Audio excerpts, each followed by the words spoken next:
Let's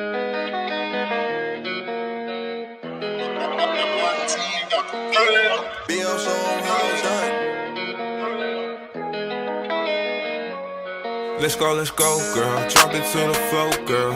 Yeah, it's your world. Do what you wanna do. Do what you wanna do. Do what you wanna do. Let's go, girl. Drop it to the floor, girl. Yeah, it's your world. Do what you wanna do. Hey guys, welcome back to my channel. As you can see from the title, today we're going to be talking all things Nclex RN. So let's get right into it, guys. So I recently passed my Nclex on the first try. Woo! If y'all have watched my video about my nursing journey, y'all know I don't do nothing. I don't get through nothing on the first time. Your girl always have to overcome something to get to the next level.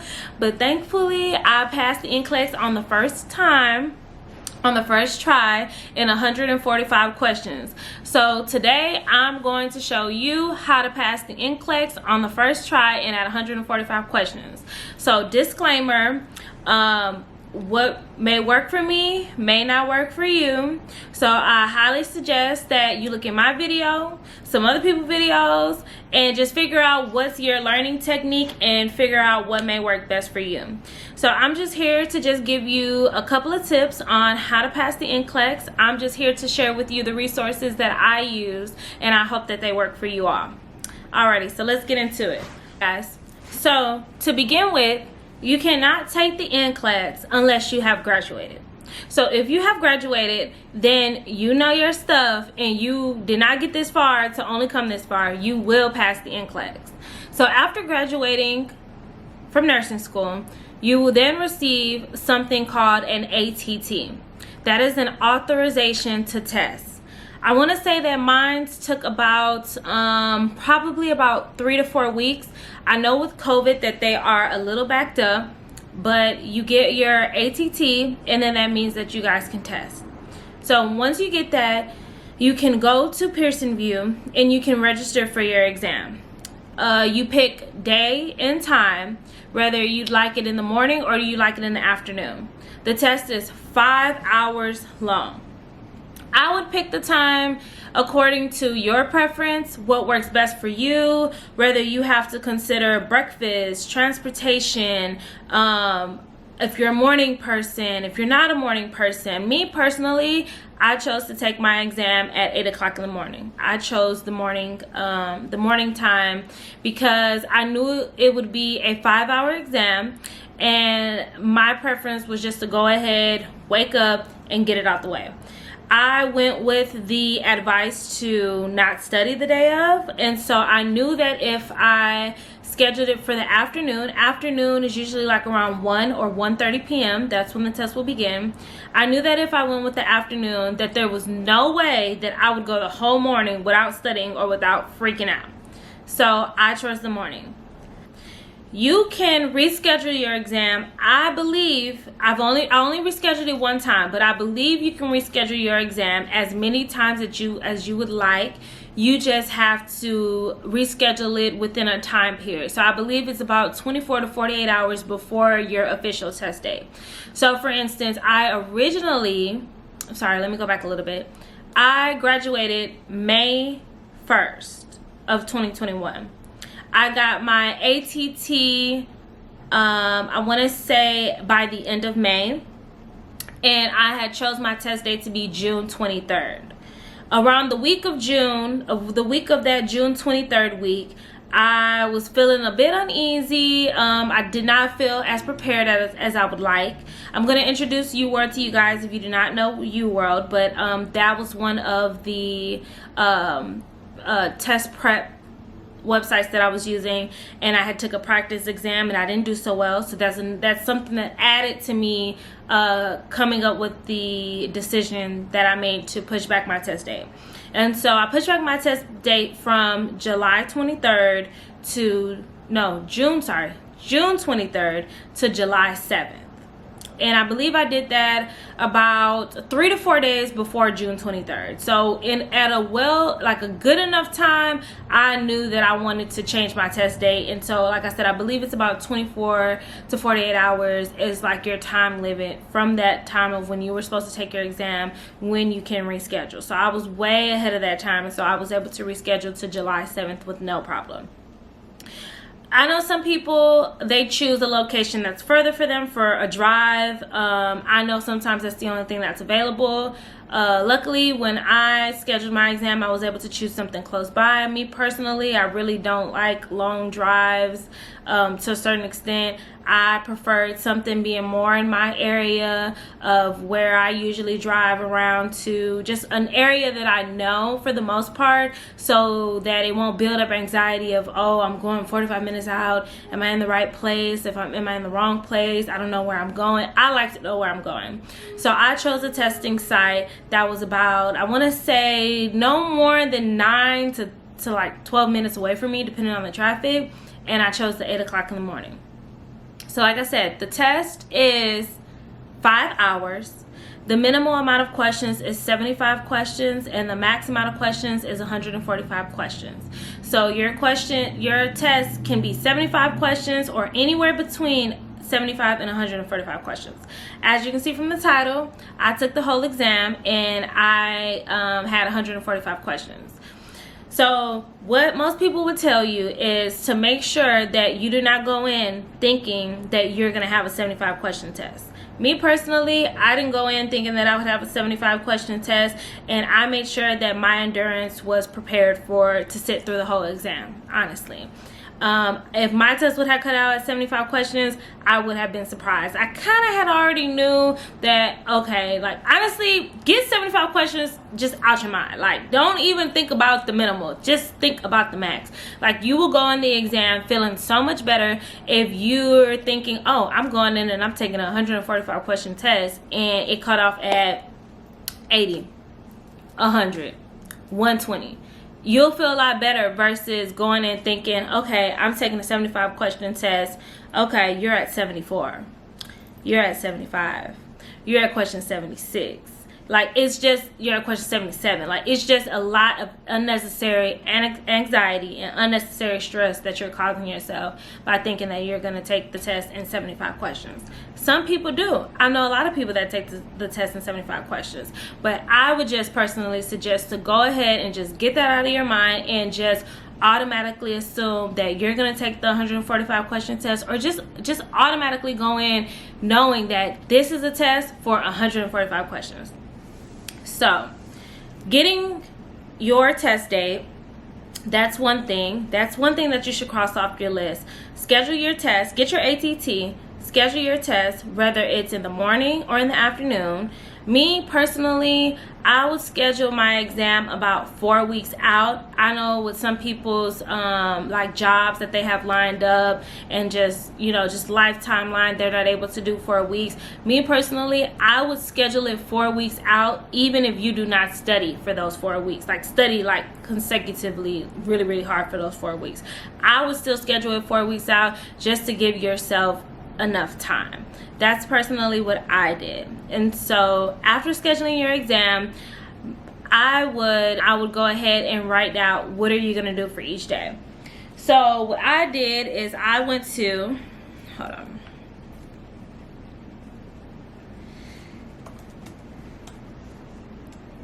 So I went to Google and I typed in June 2021 calendar, and I would click on the calendar.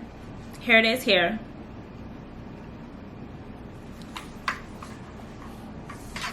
I would click on the calendar and I would print it out. When I do that, I would go day by day and I would put out how many questions that I plan on doing a day, practice questions, and what topics that I plan on going over.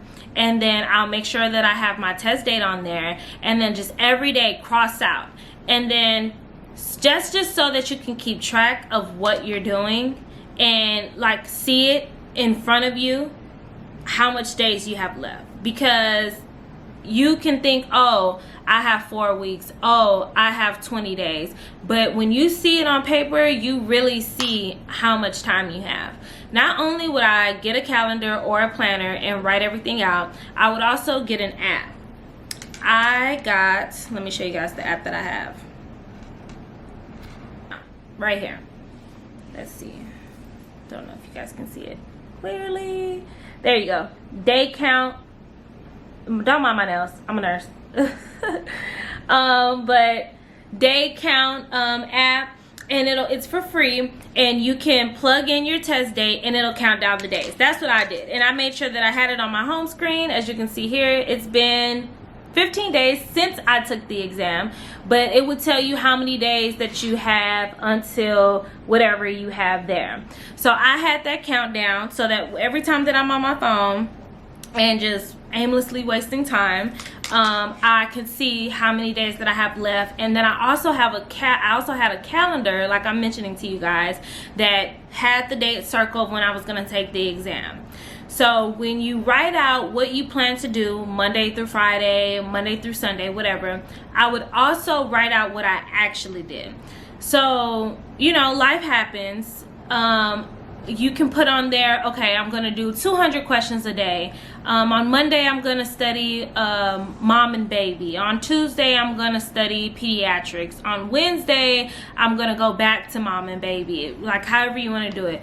But let's say Monday came and you didn't do 200 questions. You only did 100 questions. And you studied mom and baby. I would put down how many questions I did do, just so that I can keep track of how much I am doing versus what I had planned to do, whether it's more or whether it's less, just so that I can make up for it on other days that I have more time.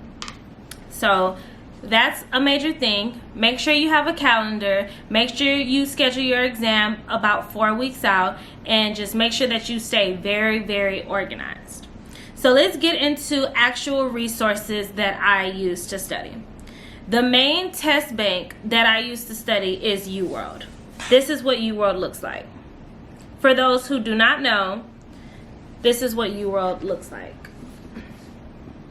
This is a website, and it helps people prepare for the Nclex. I used UWORLD. UWORLD is the only test bank that I use. Here, since I have it pulled up, there are about a total of, I believe, 2,100. There's a total of 2,100 questions here.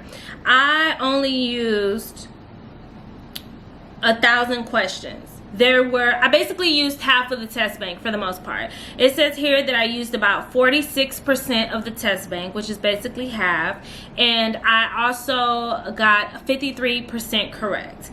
Now, I know a lot of people take into context like exactly what score that is, and you know, I mean 53%, it doesn't really sound like a lot, but for the most part that meant that I got half of all the questions that I took correct. So it's going to vary. You get questions wrong, it's going to go down. You get questions right, it's going to go up. It just all depends. Me personally, I wouldn't really stress about my overall percentage on the correct, because I could have freaked out about that 53% correct. I would suggest not to focus on it and to really just focus on getting the practice of how many questions, getting the routine of answering questions, getting the routine of select all that apply. And since I'm mentioning select all that apply, so the exam is going to have multiple choice, select all that apply, drag and drop, and the drag and drop is basically placed in order, and gonna have some math dosage questions where you would have to type in the dosage answer, and I believe that that's pretty much everything, like all the different types of questions. And so you're going to have to practice the select all that apply questions, and UWorld helped me do that a lot. With UWorld, I got so many select all that apply questions, and I was able to tackle each question just by just constant repetition. You wanna answer as many questions as you can.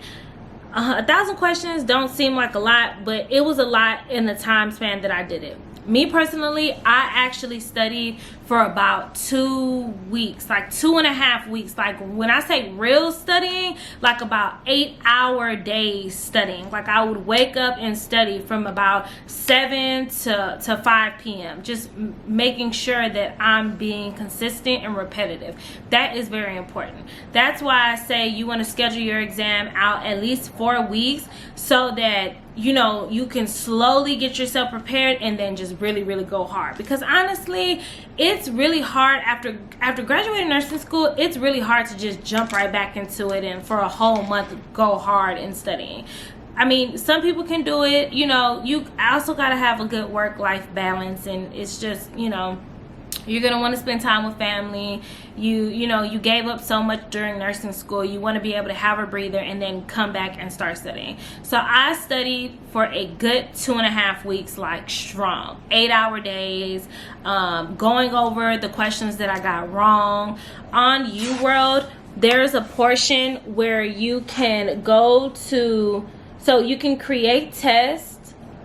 And when you press create test, you have the option of being able to go through the questions that you got wrong and questions that you've never even answered before. And they're broken down into subjects, and they're broken down into systems. Pay attention to how many questions are in each subject. They mimic the Nclex in a way. And what I mean when I say that is, for instance, critical care had more questions. Critical care and leader and management had the most questions out of all of the subjects. That means that is a major topic on the Nclex.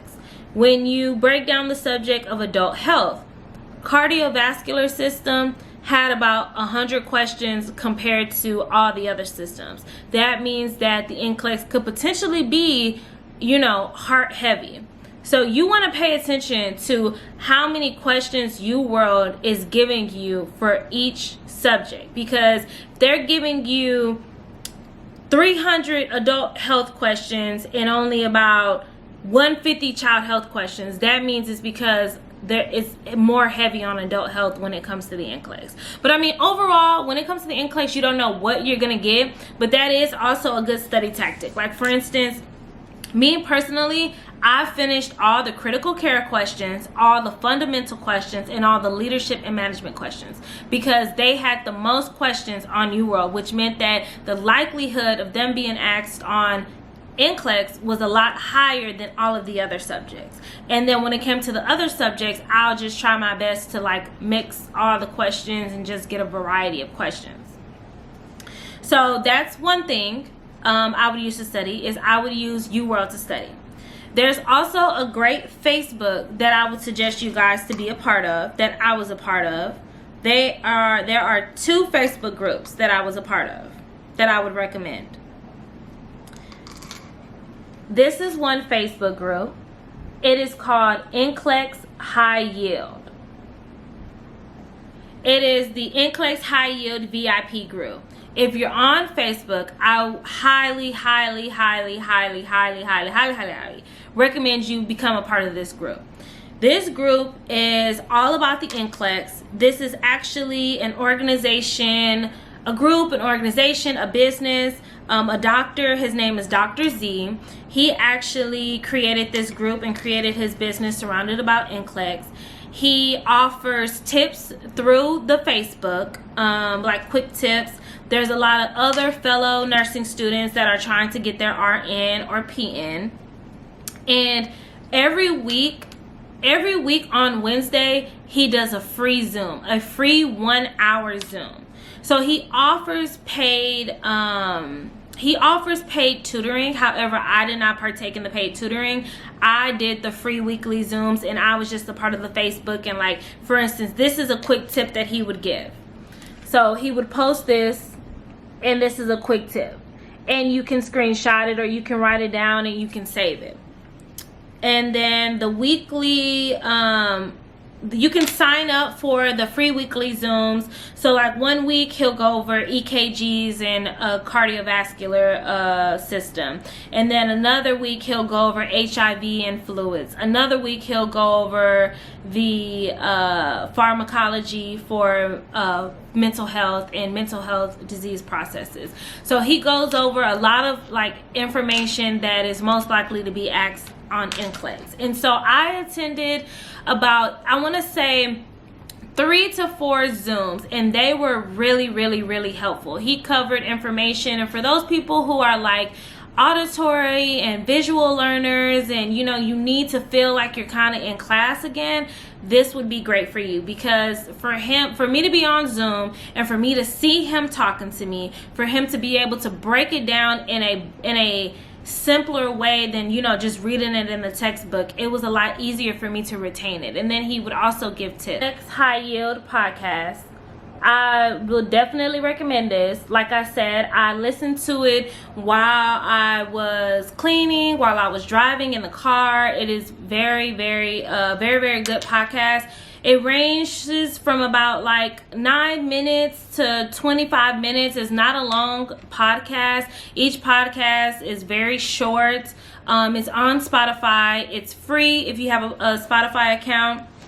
And this is also High Yield, Dr. Z, and he'll just go over just like little quick tips and information just to you know, keep your juices flowing during the time that you're not, you know, answering questions or writing down notes or reviewing your notes. So it's just something good to just like as a refresher listening to. I also recommend listening to the Mark Klimek lectures. I listened to his lectures as well. I listened to all of his lectures. His lectures are very lengthy. His lectures are about 1 hour minimum, but they are so worth it because he teaches tips and how to answer Nclex questions. And that is very important. Not only is critical thinking important when taking the Nclex, but understanding the question and knowing how to answer the question and knowing how to understand what they are really asking you is very important, and what they're looking for. Because when you think about it, the Nclex is safety based. So you want to be safe. They want to know that you are a safe, practicing, competent nurse. And so safety is also priority, and it's number one. It's not also priority, it is priority. It is the main priority when taking the Nclex. I would say is the difference between Dr. Z and Mark Klimek is Mark Klimek, you need to know your content. I will not only rely on him, and you have to know your content. He teaches you ways to remember your content once you already understand it, once you already understand the process. He teaches you tricks and hints how to remember things. Versus Dr. Z with High Yield, he actually goes over content. And so if you need a content refresher, I would really tune into those weekly Wednesday free Zooms. But if you know your content and you just need, you know, quick information, I would definitely listen to Mark Klimek. Overall, I listened to all of Mark Klimek's recordings, all of his podcasts. I believe they're also on YouTube. I heard that they were taken down, but I'm not sure. I believe they are also on YouTube, and so you guys can look it up on YouTube if you guys don't have Spotify. But I would highly recommend the both of them. I listened to all of Mark Klimek, and I only tuned in with Dr. Z High Yield on Wednesdays when he did the free Zooms, and I only listened to a couple of his podcasts, not all of them. So to also continue with Mark Klimek, I was also able to get a printout of his podcast. So not only did I listen to his podcast, but I also followed along. So at first, before I realized that I had this, I was given this by a friend. Basically, a friend, she had listened to the podcast, and while she was listening, instead of writing out her notes like I was doing, which would take forever because the podcasts are already like 1 hour plus, she actually typed them up and then put them all together. So I used this. This is about, I want to say maybe like 30 pages. I went through all of this, and this is all Mark Klimek's notes. And so I would listen to it. I would see it, and I would also write additional notes that I just wanted to just make sure that I had on here. This was very, very helpful. He talks about everything as far as endocrine, acid-based principles, different labs, PD, fetal monitoring, mom and baby, prioritization. That's one of the main. Okay, I feel like I'm going really fast. Let me slow down. So if you don't listen to any of Mark Clemens' podcasts, because I know they long, but you should make time to listen to them. If you don't listen to any of them, you need to listen to the prioritization and delegation podcast. You need to listen to that recording. That recording is really, really helpful. That's another main thing. Not only is safety important on the Nclex, but priority and delegation is important. As a nurse and on the Nclex, you need to know which patient you need to save first. If you don't know which patients you need to save first, all your patients gonna die. Safety is out the window, and you're not a safe nurse. So it is very, very important for you to know prioritization and delegation. And Mark Clemens, he goes over that really, really well. So I would try to locate all his notes, or listen to him on Spotify, or listen to him on YouTube. What I would do is, when I would do my practice questions, I would make sure that I wrote out my notes. So when I say write out my notes, I have this is a spiral notebook with a whole bunch of notes. Everything is just falling out, y'all. Sorry. So this is a spiral notebook. I would get a spiral notebook. I would answer questions on UWORLD. After answering questions on UWORLD, like let's say you do a 50 question test. After doing a 50 question test, I would go through that, and I would go through the answers that I got wrong, and I would understand why I got that answer wrong. I would write down. So what I would do is I would break it into whichever topic I was going over. Like for instance, this is critical care. I would write down the information in the question, like what the question was asking and what was the answer, and then I would even look at the rationale. You need to look at the rationale and see why the other answer choices was wrong. And usually why it was wrong is because it's used for something else. Like let's say if it's a medication.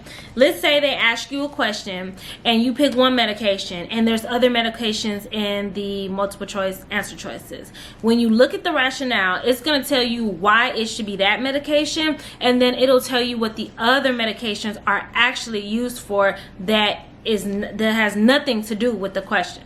So I would look through the rationales. I will take notes from the questions that I got wrong, primarily because let me tell you, it's gonna take you a while to not only answer the UWORLD questions, but it's gonna take you a while to then go through them and then handwrite. Me personally, I have to write out stuff. For it to register in my brain, for me to remember it, I have to write it down. I'm a paper. I got to feel it. I got to touch it. I got to look at it.